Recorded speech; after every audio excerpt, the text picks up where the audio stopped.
नए gaming laptops market में आ गए हैं, लेकिन पुराना जीपीयू लेके आया ये लैपटॉप Asus का V16। पहले नाइट्रो का V16 था, कह रहा भैया हमें नाम बहुत बड़ा लग रहा है, हम भी रखेंगे। एंड ये जो लैपटॉप है 82,000 रुपीज के आसपास में इसका प्राइस चल रहा है, जिसके अंदर 4050 है एंड नए प्रोसेसर इंटेल कोर 5 अल्ट्रा नहीं है इसके नाम में। एक तो इंटेल वालों ने भी अलग ही भसड़ मचा रखी है, इंटेल कोर अल्ट्रा के अंदर V वाले अलग हैं, H वाले अलग हैं, HX वाले आने वाले हैं, अब ये कोर 5 अलग आ गया। भाई साहब कैसे ध्यान रखेंगे इतना? वैसे टेंशन ना लो, एक लैपटॉप बाइंग गाइड की वीडियो तुम्हारा भाई लाएगा, एक बार सारे प्रोसेसर आने दो, क्योंकि सुनने में आ रहा है AMD के भी बहुत सारे नाम वाले प्रोसेसर आने वाले हैं, तो मेरे को भी पहले समझना पड़ेगा, तभी तो मैं समझा पाऊंगा। एंड यस, इस लैपटॉप की बात करते हैं भाई। ये थिन कैटेगरी का गेमिंग लैपटॉप है और कितना वैल्यू फॉर मनी है, कहां का अच्छा है कहां का बुरा है, एंड मोस्ट इंपॉर्टेंटली हम इसको कंपेयर करेंगे कंपेटिटिव लैपटॉप से, जो इसी के प्राइस पॉइंट पे इवन इससे कम प्राइस पे बेटर चीज ऑफर कर रहे हैं इस टाइम पे मार्केट में। तो डब्बा वब्बा नहीं खोल रहे यार, डब्बे में से आपको एक लैपटॉप मिल जाएगा कुछ ऐसा, और साथ में 150 वॉट का power adapter and power cord मिल जाएगी, बस और कुछ नहीं है। बेसिक सी अनबॉक्सिंग है एंड बेसिक से ज्यादा लैपटॉप्स की अगर आप लुक देखोगे ना, बिल्कुल जैसे वीवो बुक की लुक होती है ना, वैसे ही पैटर्न को फॉलो करता है। पूरा का पूरा पॉलीकार्बोनेट में लैपटॉप है एंड जो टॉप लीडर्स पे Asus की ब्रांडिंग है और टॉप लीड फिंगरप्रिंट मैग्नेट है। भाई यहाँ पे ना आप देखो कितने ज्यादा फिंगरप्रिंट्स ये पकड़ रहा है, और वो जो साफ सफाई आपको एक नए लैपटॉप में मिलेगी ना, थोड़ा सा यूज करते वो पुराना पुराना सा फील देने लगेगा। बाकी लैपटॉप का वेट डिस्ट्रीब्यूशन इज गुड, एक हाथ से लिड ओपन हो जाती है एंड मैक्सिमम 180 डिग्रीज तक चली जाती है पीछे तक, और स्क्रीन वॉबल हमारे को यहाँ पे अच्छा खासा मिलता है। बाकी अगर कीबोर्ड फ्लेक्स देखोगे तो इतना ज्यादा नहीं है, एंड जो टॉप लीड फ्लेक्स है वो थोड़ा बहुत हमारे को मिलता है। एंड बैक से लैपटॉप कुछ ऐसा है, इनटेक्स के ज्यादा कुछ वेंट्स वगैरह नहीं है। बाकी थर्मल्स वगैरह कैसे है गेमिंग के मामले में वो भी देखते हैं आगे। और जो लैपटॉप का वेट है वो 1.9 kg है, और चार्जर भी अगर आप इंक्लूड कर दोगे तो 2.3 2.4 kg तक हो जाता है। एंड ओवरऑल लैपटॉप की जो लुक्स हैं वो बहुत ही बेसिक सी हैं, कुछ ऐसा नया फील नहीं होता जैसे इनकी नई सीरीज उन्होंने इंट्रोड्यूस करी थी, तो मैं थोड़ा ज्यादा अच्छा एक्सपेक्ट कर रहा था। It's decent. बाकी ये कह रहे हैं यूएस मिलिट्री ग्रेड सर्टिफाइड है, यानी कि अगर गिर जाएगा तो खराब नहीं होगा। आप मत गिराना, लैपटॉप बहुत बड़ी चीज है, और कुछ भी कभी भी टूट जाए, खराब हो जाए, दिक्कत हो जाएगी बहुत ज्यादा। चल रहा है ना? हाँ चल रहा है। और हमारे पास जो वेरिएंट है कोर 5 वाला है, वैसे इसके अंदर एक कोर 7 वाला वेरिएंट भी है, जो अभी लिस्टेड नहीं है कहीं पे भी। हमारे को ये मिल रहा था, हमने मंगा लिया। एंड स्पेसिफिकेशन की बात कर लेते हैं। इसके अंदर इंटेल कोर 5 प्रोसेसर है 210H, और इसके अंदर हमारे को 8 कोर्स 12 थ्रेड्स मिलते हैं, वही 4 P कोर्स 4 E कोर्स है। और अगर इसको कंपेयर करते हैं ना 12th और 13 जनरेशन से, तो 12 450H एंड 13 420H वाले जो i5 है ना, उनका हल्का सा अपग्रेडेड वर्जन है। जैसे सिनेमा 423 में अगर कंपैरिजन देखो, तो यहाँ पे हमारा कोर 5 के नंबर्स मल्टी कोर में एंड सिंगल कोर में compare to 13 420 and 12 450H better है। उसके बाद 13 500H आता है, जो ऑब्वियसली बेटर परफॉर्म करता है कंपेयर टू दिस वन। और 16 GB रैम मिलती है DDR5 5200 मेगा ट्रांसफर्स पर सेकंड, सिंगल चैनल में है। एक स्लॉट आपको फ्री मिलेगा, मैक्सिमम अप टू 32 GB तक वैसे अपग्रेड हो जाते हैं लैपटॉप, 64 तक भी हो जाते हैं। मतलब ये ब्रांड ने मेंशन नहीं करा है, मेरा अनुमान है। और जो जीपीयू हमारा Nvidia RTX 4050 मिलेगा, पतला लैपटॉप है, तो यहाँ पे वॉटेज कम है, 65 वॉट TGP के साथ ही आता है, और 512 GB की Gen 4 SSD है, जो एक्चुअल Gen 4 वाली स्पीड नहीं देती, लेकिन अच्छी स्पीड मिलती है। 5000 के आसपास तक रीड स्पीड एंड 2800 के आसपास राइट स्पीड, और इसके अंदर एक ही स्लॉट है, तो आपको अपग्रेड करने के लिए स्वैप करनी पड़ेगी। और कोई भी माइक्रो SD कार्ड का भी स्लॉट नहीं दे रखा है इसके अंदर, कि बंदा उसके अंदर SD कार्ड डाल के थोड़ा एक्सपेंशन वगैरह कर ले, तो ये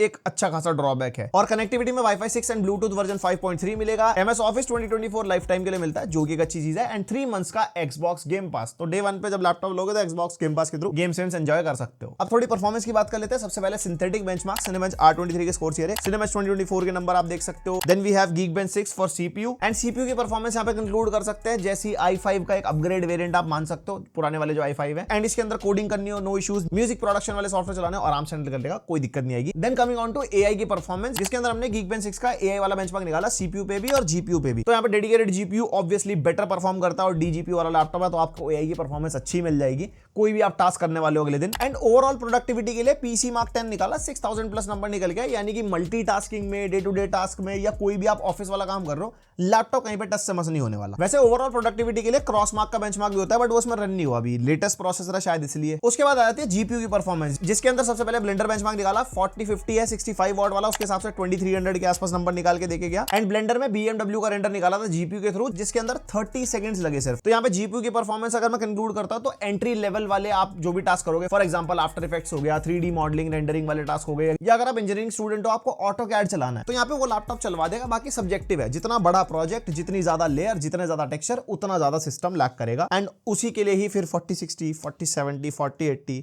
50 सीरीज भी आ रही है भाई साहब, तो जितना गुड़ डालोगे चाय उतनी मिट्टी बनेगी। अब क्रिएशन की बात कर लेते हैं, जिसके अंदर हमने पिक्चर बेंचमार्क रन किया। सबसे पहले प्रीमियर प्रो 6200 प्लस स्कोर है, यानी कि अच्छी खासी एडिटिंग आप कर सकते हो। 4K 60 वाली फुटेज जो हमारी जैसे रिकॉर्ड होती है हम इसके अंदर एडिट करके देख रहे थे। बड़ा प्रोजेक्ट, कोई दिक्कत इसने क्रिएट नहीं करी। एंड डाविंची रिजॉल्व का नंबर भी आप देख सकते हो 4700 प्लस है। एंड फोटोशॉप 5600 प्लस, यानी कि अच्छे खासे लेवल का फोटोशॉप, बड़ी से बड़ी पीएचडी या इलस्ट्रेटर वगैरह भी चलाना तो लैपटॉप आराम से हैंडल कर लेगा। फिर आ जाती है ग्राफिक्स की performance, which is basically like gaming की परफॉर्मेंस मान लो, जिसके अंदर Geekbench 6 का OpenCL हमने निकाला, जिसका स्कोर अच्छा खासा 76000 प्लस निकल गया है। एंड उसके बाद 3D Mark Time Spy के नंबर आप देख सकते हो, CPU score 9000 plus and GPU score 7000 plus. और VR गेमिंग अगर करनी हो उस लैपटॉप पे तो परफॉर्मेंस इज लाइक डिसेंट, 8400 के आसपास स्कोर निकल गया। गेमिंग कर पाओगे but game to game vary करेगी एंड रेजोल्यूशन पे मैटर कर सकता है। एक्सटर्नल VR हेडसेट लैपटॉप से कनेक्ट करके गेमिंग कर सकते हैं। मेटाक्वेस्ट की वीडियो है, जाके देख लेना। एंड ओवरऑल जिसको ये बेंचमार्क के नंबर समझ में नहीं आया ना, तो देखो हायर इज बेटर। वैसे हम ये वाले बेंचमार्क सारे लैपटॉप की वीडियोस में करते हैं। अगर आपको कंपेयर करना हो ना, लाइक अगर 70-80,000 उठाओ तो 3-4 लैपटॉप आते हैं, तो 3-4 लैपटॉप की वीडियोस देखो, थोड़ा जजमेंट भी हो जाता है, नंबर कंपेयर कर लेते हो, सारी चीजों का आइडिया आप ले सकते हो। देन लैपटॉप की स्टेबिलिटी हम टेस्ट करके देख रहे थे। 1 घंटे के लिए प्राइम 95 चला, जिससे CPU पे 100% लोड आ जाता है एंड CPU के मैक्सिमम टेंपरेचर 100 डिग्रीज तक चले गए थे और एवरेज भी 91 डिग्रीज का था, जिसके अंदर clock speeds were good, 4.58 gigahertz तक गई, मैक्सिमम 3.18 का एवरेज भी मेंटेन हो गया। लेकिन CPU की वॉटेज मैक्सिमम 67 वॉट तक गई और एवरेज भी 50 वॉट तक का है, यानी कि इतनी पावर ये पुश कर नहीं रहा। पावर एफिशिएंट प्रोसेसर है, लेकिन थर्मल्स आर लाइक ओके। बाकी गेमिंग में आपको दिख जाएगा आगे। एंड फिर GPU को हमने लोड पे डाला, 1 घंटे के लिए फॉर्मार्क चलाया था, उसके अंदर 76 डिग्रीज मैक्सिमम टेंपरेचर गया, एवरेज वाज अराउंड 67 और wattage 58 what he maximum push कर पाया, जबकि 65 वॉट TGP वाला लैपटॉप है एंड एवरेज वाज 42। वैसे लैपटॉप क्रैश नहीं हुआ, कोई ब्लू स्क्रीन का एरर नहीं है। और परफॉर्मेंस कितनी बात हो रही है, एक बार गेम टेस्ट भी देख लेते हैं, फिर लैपटॉप की आगे बात करते हैं। सबसे पहले वैलोरेंट एंड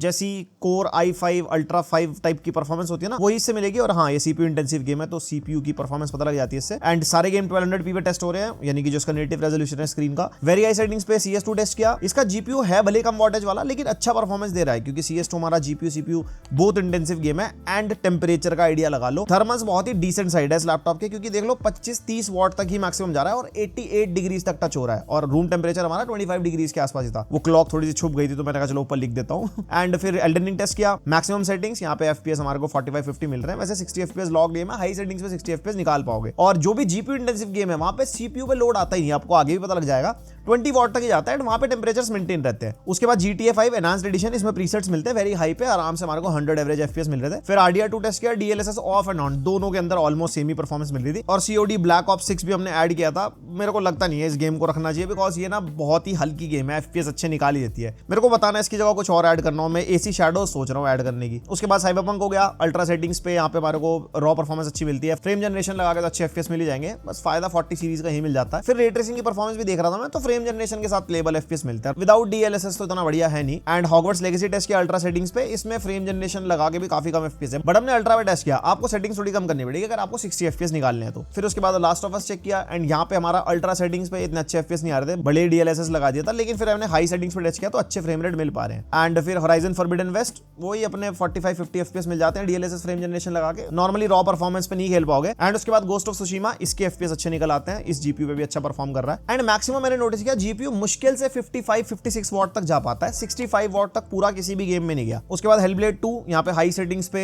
ठीक ठाक FPS मिल गए थे फ्रेम जनरेशन लगा के। एंड स्पाइडरमैन 2 भी हमने टेस्ट किया, वेरी हाई सेटिंग्स पे विदाउट रे ट्रेसिंग अच्छी परफॉर्मेंस निकाल पा रहा है दोनों सिनेरियोज में, लेकिन रे ट्रेसिंग को जैसे वेरी हाई पे कराना तो मतलब मजा आया नहीं। फ्रेम जनरेशन लगा के फिर भी प्लेबल FPS मिल जाते हैं। Same goes with black with Wukong, cinematic यानी कि highest possible settings, frame generation लगा के 40 FPS के आसपास मिलते हैं। एंड वहीं पे अगर रे ट्रेसिंग को भी वेरी हाई पे कर देते हैं तो भी ऑलमोस्ट सेम ही FPS मिलते हैं। देन एलन वेक 2, ये बहुत ज्यादा इंटेंसिव गेम है एंड हाई सेटिंग्स पे फ्रेम जनरेशन लगा के अच्छे FPS मिल जाते हैं, बट रे ट्रेसिंग अल्ट्रा लगाओगे नहीं, रे ट्रेसिंग अल्ट्रा पे प्लेबल FPS ही मिलते हैं। तो ओवरऑल गेमिंग को कंक्लूड करता हूं, 1200p पे मीडियम टू हाई सेटिंग्स पे अच्छे FPS पे गेम खेल सकते हो। किसी गेम में अल्ट्रा सेटिंग्स पे फ्रेम जनरेशन वगैरह लगा के भी अच्छे FPS आपको मिल जाएंगे। ओवरऑल अगर CPU इंटेंसिव गेम खेलोगे तो थर्मल्स इसके डिसेंट साइड पे है, बाकी GPU इंटेंसिव गेम में इतना CPU गर्म होता नहीं है। और राइट साइड में यहाँ पे USB 3.2 Gen 1 type A port मिल जाता है, बाकी लेफ्ट साइड में पहला पावर इनपुट का पोर्ट मिलता है। एंड यस, पावर इनपुट का जैक इन्होंने चेंज कर दिया, अब ये रिवर्सेबल वाला है, वो गोल्ड टाइप का जैक नहीं है। एंड एक HDMI 2.1 का पोर्ट मिल जाता है, जिसका डिस्प्ले आउटपुट 4050 से है एंड 2.1 है तो अप टू 4K 120 Hz तक चला जाता है। फिर एक हमारे को 3.2 Gen 1 टाइप C पोर्ट मिल जाएगा, जिससे आप डिस्प्ले आउटपुट ले सकते हो DP 1.4 4K 144 Hz तक जा रहा था, लेकिन iGPU से, इस पे DGPU का सपोर्ट नहीं है। एंड पावर डिलीवरी को भी ये सपोर्ट करता है और साथ में फास्ट स्पीड डेटा ट्रांसफर तो हो ही जाएगा। तो पोर्ट्स के मामले में ऐसा कोई शिकायत नहीं है मेरे को लैपटॉप से। और हाँ, लैपटॉप के अंदर मक स्विच मिलता है और वो इसके माई एसूस ऐप के अंदर मिलेगा, इसके अंदर आर्मरी क्रेट नहीं है। एंड इसके अंदर कोई भी डेडिकेटेड GPU वाला मोड नहीं है, बाय डिफॉल्ट हाइब्रिड पे रहेगा, जिसमें iGPU DGPU पे शिफ्ट होता रहता है डिपेंडिंग अपॉन योर यूसेज, या फिर फिर आप DGPU बंद कर सकते हो अगर आपको डेडिकेटेडली बैटरी वाला कोई टास्क करना है, आपको ज्यादा बैटरी बैकअप चाहिए, ट्रैवल वगैरह कर रहे हो। और फुल साइज का कीबोर्ड मिलता है हमारे को, सिंगल कलर बैकलाइट कीबोर्ड है, ब्लू कलर की लाइट मिलती है, WASD थोड़ी सी ट्रांसपेरेंट है, थोड़ी टफ वाली फील दे रहा है कीबोर्ड। यहाँ पे एरो कीज भी थोड़ी ट्रांसपेरेंट है। और भाई ट्रैक पैड, अबे पूरी जमीन डाल दी लैपटॉप पे, इतना बड़ा ट्रैक पैड है, फुली क्लिकेबल वाला है एंड चलाने में ठीक है, मतलब मल्टी जेस्चर वगैरह सपोर्ट करता है और स्मूथ है चलने में। फिर आ जाते हैं लैपटॉप की डिस्प्ले, 16 इंचेस की 16:10 वाली डिस्प्ले मिलेगी, यानी कि 1200p वाली डिस्प्ले है। 89% स्क्रीन टू बॉडी रेशियो है, यानी कि बेजल वगैरह भी काफी कम मिलते हैं और व्यूइंग एरिया बढ़िया है। एंड TUV रेनलाइट, फ्लिकर फ्री और लो ब्लू लाइट, यानी आंखों को नुकसान नहीं देगी अगर आप ज्यादा यूज करते हो। और कलर गैमेट इस प्राइस पॉइंट में मैं 100% sRGB एक्सपेक्ट कर रहा था, लेकिन ये बेसिक डिस्प्ले है जिसको हमने टेस्ट किया, 64% sRGB निकल गया, 46% NTSC, 48% Adobe RGB and 48% P3। That means जो डिस्प्ले है वो बेसिक कलर वाली है, कोई भी कलर एक्यूरेसी वाले टास्क आप डिस्प्ले पे नहीं कर पाओगे। लाइक फोटोज में एक्यूरेट कलर ग्रेडिंग होती है, वीडियोस में कलर ग्रेडिंग होती है प्रोफेशनली, तो उसके लिए आपको एक्सटर्नल मॉनिटर लेना पड़ेगा। एंड ब्राइटनेस भी हमने टेस्ट करी तो ऑल टाइम 300 निट्स की ब्राइटनेस निकल गई। और कलर गैमेट के लिए एक प्रो टिप दे देता हूं, अगर आपको जानना है कि बढ़िया 100% sRGB वाली या 100% DCI P3 वाली डिस्प्ले कैसी लगती है compare to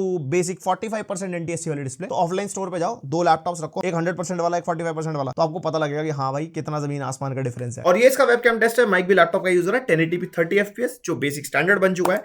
exposure control is good and overall quality decent है। बाकी आप बताओ कमेंट करके आपको कैसी लगी। वर्तमान आंखों का धोखा।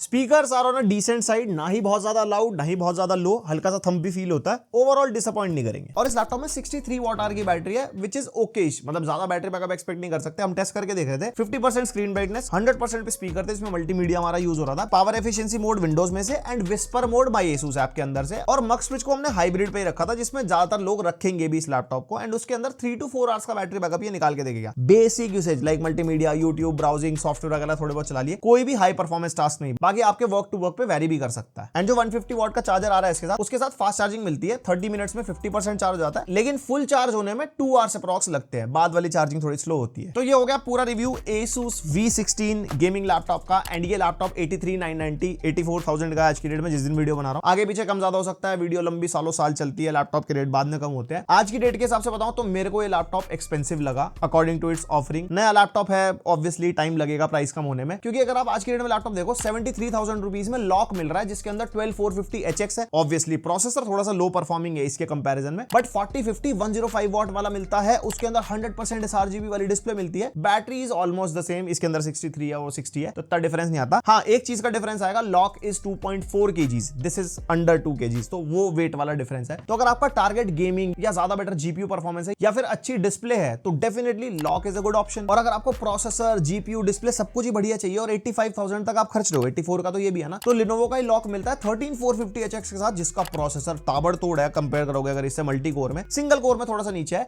एंड 4050 मिलता है 105 वॉट, 100% sRGB डिस्प्ले मिलती है, MS ऑफिस भी मिलता है। This is overall a good package, but weight वाला सीन रहेगा। ये थिन गेमिंग लैपटॉप है, वो फुल फ्लेजेड गेमिंग लैपटॉप है। और अभी ना एक प्रोसेसर बहुत ज्यादा पॉपुलर हो रहा है, Ryzen 7 7435HS, जिसका हमने टफ अभी थोड़े दिन पहले रिव्यू किया था विद 4050, या फिर सेम ही स्पेक्स के साथ Lenovo लॉक भी आता है। And these laptops are also around 80,000 85,000 के आसपास, जिसके अंदर पावर एफिशिएंट प्रोसेसर है। मक्स स्विच नहीं मिलता क्योंकि उसके अंदर iGPU नहीं होता, तो बैटरी बैकअप कम मिलेगा। बट यहाँ पे 100% sRGB वाली डिस्प्ले, 4050 की वॉटेज ज्यादा, बेटर गेमिंग परफॉर्मेंस या बेटर GPU परफॉर्मेंस कह सकते हो आप। देन इसका जो डायरेक्ट कंपटीशन है वो Acer Nitro V है, जिसके अंदर हमारे को i5 13420H मिलता है। इसका प्रोसेसर उससे बेटर परफॉर्मिंग है, ऑब्वियस सी बात है, लेकिन प्राइस का डिफरेंस आप देखो ना, ये 84,000 का है, that is only 75,000 rupees. And उसके अंदर भी 4050 मिलता है 70 वॉट वाला, almost the same performance. Acer के किसी भी लैपटॉप में MS ऑफिस नहीं मिलता, बट 10,000 रुपए कम है, तो वो भी आप कंपेयर कर सकते हो। आप अपने हिसाब से बाइंग चॉइस बना सकते हो कि इसके साथ आपको और कौन कौन से लैपटॉप मार्केट मिल रहा है आज की डेट में। वीडियो की डेट आती है जब आप नीचे डिस्क्रिप्शन खोलते हो ना, बाद में अगर वीडियो देख रहे होंगे 6 महीने साल बाद, हो सकता है वैल्यू फॉर मनी हो जाए, इसकी प्राइसिंग और कम हो जाए, तो तब की तब अपने आप डिसाइड कर लेना। अभी ये थोड़ा सा एक्सपेंसिव है। बाकी आपके क्या थॉट्स हैं मेरे को कमेंट करके बताओ इस लैपटॉप के बारे में। एंड और किसी लैपटॉप का रिव्यू चाहते हो तो कमेंट सेक्शन भर डालिए, ऐसी ही डिमांडें पूरी होती रहेंगी। बाकी लाइक शेयर सब्सक्राइब, मिलते हैं नेक्स्ट वीडियो, तक के लिए